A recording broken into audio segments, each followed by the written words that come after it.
तरी त्यात उत्साहाने आपण तुतारीच्या प्रचारात उतरला, काय सांगता? सुरुवातीला माझी मुलगी सिद्धी रमेश कदम हिला वयाच्या 26व्या वर्षी राष्ट्रवादी काँग्रेस पक्षाच्या नेतृत्वाने मोहोळ विधानसभा मतदारसंघातनं विधानसभेची उमेदवारी दिली।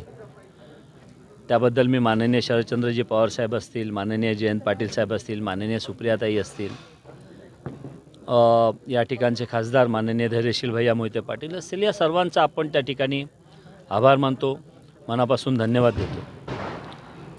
धमकी देण्यात आली होती तुम्हाला, काहीतरी समजतंय? पोलीस स्टेशनला तुम्ही धाव घेतली धाव होती? घेतली. नाही, ठीक आहे। आता काही दिवसापूर्वी जे मोहोळचं माझे जनसंपर्क कार्यालय आहे, त्या कार्यालयामध्ये काही 2 इसम आले होते आणि 2 इसम त्या ठिकाणी अर्धा एक तास बसले होते। त्यांच्यावर लोकल क्राईम ब्रांच सोलापूर यांनी वॉच ठेवून त्यांना त्या ठिकाणी ताब्यात घेतलं आणि त्यावेळेला त्यांच्याकडे 2 गावठी पिस्तूल आणि 6 जिवंत काडतूस मिळाल्याबद्दलची तशी ती FIR झाली होती आणि त्या संदर्भातला तपास लोकल क्राईम ब्रांच सोलापूर हे करतायत आणि त्या संदर्भातला आणखीन थ्रेट परसेप्शनच्या अँगलनी देखील त्यांचा तपास सुरू आहे। आमदार यशवंत माने म्हणाले की आम्ही लाडक्या बहिणीचा सन्मान करतो, माड्याला आम्ही AB फॉर्म नेऊन दिला, पण आमच्या भागात लाडक्या बहिणीचा अपमान झाला, त्यांनीही त्या ठिकाणी खंत व्यक्त केली।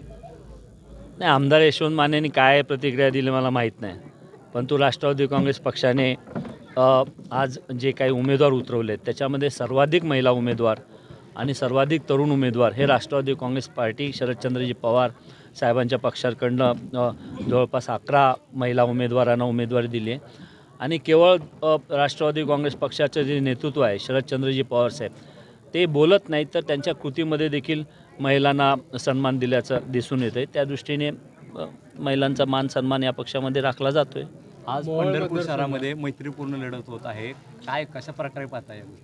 नाही, हा वरिष्ठ पातळीवरून झालेला निर्णय आहे आणि ज्या पद्धतीने या मतदारसंघामध्ये मैत्रीपूर्ण लढत होते, शेवटी कार्यकर्ता म्हणून जो लोकांच्या कसोटीवर खरा उतरेल आणि या ठिकाणचे जे उमेदवार आहेत, मग ते काँग्रेसचे असतील, राष्ट्रवादी काँग्रेस पार्टीचे असतील, BJPचे असतील किंवा इतर अन्य पक्षाचे अपक्ष असतील, या सर्व उमेदवारांमध्ये अनिलदादा सावंत हे सर्वात तरुण होतकरू आणि एक यशस्वी उद्योजक म्हणून त्यांच्याकडे पाहिलं जाते। भैरवनाथ शुगर फॅक्टरीच्या माध्यमातून त्यांनी या मतदारसंघातल्या लोकांच्या हाताला काम देण्याचा प्रयत्न केलेला आहे।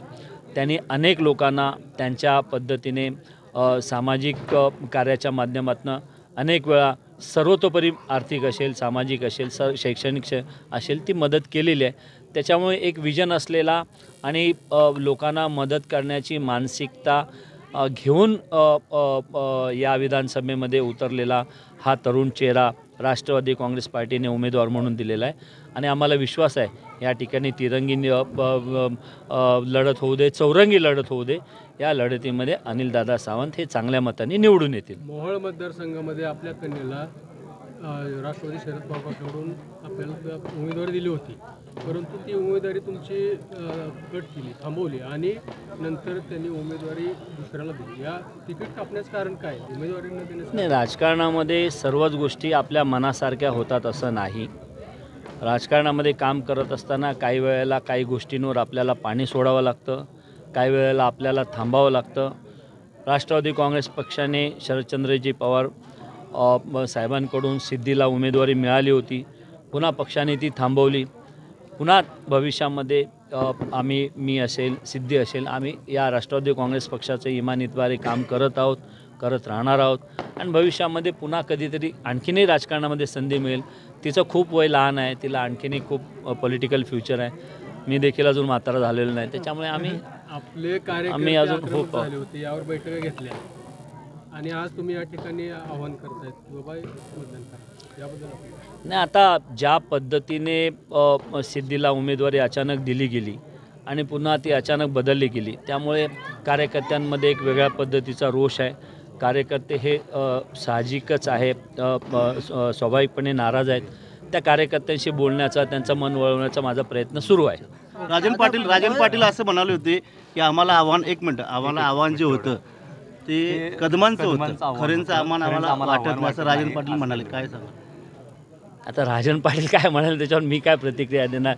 शेवटी आता तिकडे व्यक्ती म्हणून आता बघू पुढे सांगू.